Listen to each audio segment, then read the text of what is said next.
Chapter 8 Ahalya. After a day's stay in the city of Vishala, Vishwamitra and his party left for Mithila. On the way, not far from Mithila, they saw a beautiful ashrama which seemed untenanted. Rama asked Vishwamitra, "Whose is this ashrama with ancient trees? Why does such a beautiful abode stand deserted?" Vishwamitra replied, "This ashrama is subject to a curse. Sage Gautama lived here with his wife Ahalya, spending his days in peace and holy meditation. One day, during the sage's absence from the ashrama, Indra, filled with unholy desire for the beautiful Ahalya, entered it disguised as Gautama and approached the lady with urgent solicitation. She was not deceived by the impersonation, but vain of her beauty and proud that it had won her the love of the Lord of the Celestials. She lost her judgment and yielded to his desire. When the sin had been sinned, realizing its heinous and the fierce spiritual energy of her betrayed husband, she warned Indra of his terrible peril and begged him to be gone in the instant.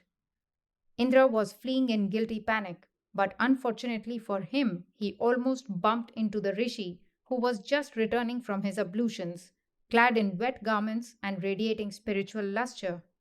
Pretense was hopeless before that all seeing wisdom, and Indra bowed in abject supplication and threw himself on the mercy of the rishi. The sage looked at him with wrath and loathing and cursed him. "Lustful beast as you are, dead to all truth and righteousness, may your manhood fall away from you."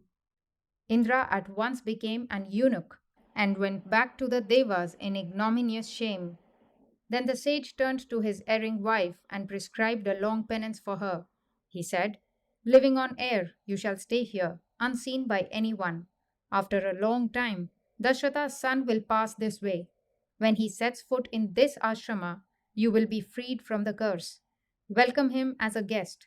You will then recover your lost virtue and get back your own beauty." The sage then left his violated ashrama for Himalaya to engage himself in austerities there.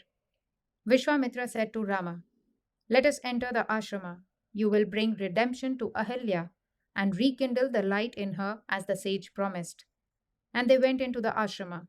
As Rama set foot in the ashrama, the curse was lifted, and Ahalya stood before them in all her beauty. Having lain concealed behind leaves and creepers and kept her vow for many years, she now shone, says the poet, in Rama's presence, like the moon emerging from the clouds, like a flame issuing from smoke, and like the sun's reflection in rippling water. Rama and Lakshmana touched the feet of the sage's wife, made pure by penance. She welcomed the divine princess with all the customary rites of hospitality. A shower of flowers descended from the heavens as Ahalya, cleansed of sin, shone like a goddess. Simultaneously, the sage Gautama returned to the ashrama and received his repentant and purified wife back to his affection. That is Ahalya's story as told by Valmiki. There are in other Puranas and popular stories slightly varying versions, but the differences need not trouble us. Now, a word to those of our times who read Ramayana and Bharata and other Puranas. In these works, there are frequent references to Devas and Rakshasas. The latter were wicked, had no regard for dharma, and revelled in evil deeds. Asuras were also like Rakshasas, but even among Rakshasas there were a few wise and virtuous people. There spring up bad men even in the best of races, and vice versa. On the whole, Asuras and Rakshasas were those who rejoiced in doing wicked deeds. It is a pity that some people in their ignorance identify the Asuras and Rakshasas with ancient Indian tribes and races, a view not supported by any literary work or tradition or recorded history. The conjecture of foreigners that the Rakshasas were the Dravidian race is not borne out by any authority in Tamil or other literature. The Tamil people are not descendants of the Asuras or Rakshasas. The Devas were generally upholders of Dharma and took on themselves the task of putting down the Rakshasas. According to the Puranas, they had at times to deviate from Dharma in dealing with the Rakshasas, some of whom had attained great power through tapas. The Devas were generally good, and those among them who swerved from the path of righteousness paid the price for it. There was no separate code of conduct for the Devas. The law of karma admits of no distinction between the devas and others.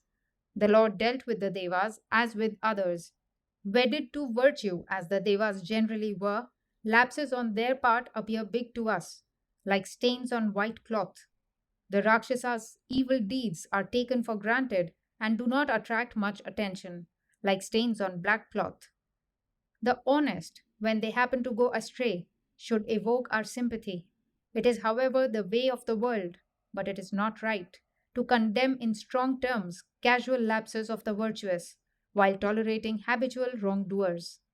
It should be noted that in the Puranas we see the gods getting entangled in dilemmas of dharma. Indra and other devas are shown often as committing serious sins.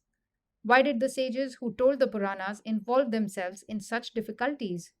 Their aim was to awaken people to a sense of the dangers of adharma. Else, the sages need not have deliberately attributed sinful acts to their own heroes and created difficulties for themselves. Some persons take pleasure in jumping to wrong conclusions from the incidents in the Puranas. They argue Ravana was a very good king. Valmiki has falsely accused him of wicked deeds. They ask, did not Rama act unjustly on a certain occasion? Did not Sita utter a lie? And the like. Valmiki could well have omitted incidents which are not edifying. Both Rama and Ravana were first presented to us by the poet Valmiki. There was no earlier work referring to Ravana that can be quoted to contradict Valmiki and stamp him as being partial to Rama, Sita, and the Devas, and twisting facts to deceive people. Valmiki's Ramayana is the fountain source of the story of Rama. In it, one comes across seemingly wrong deeds. Calm consideration of such situations would show that they are just portrayals of similar difficulties in our day to day life. It is for us to benefit from the moral trials contained in them. The lesson of the Ahalya episode is that, however deadly one's sin, one may hope to be freed from its consequence by penitence and punishment.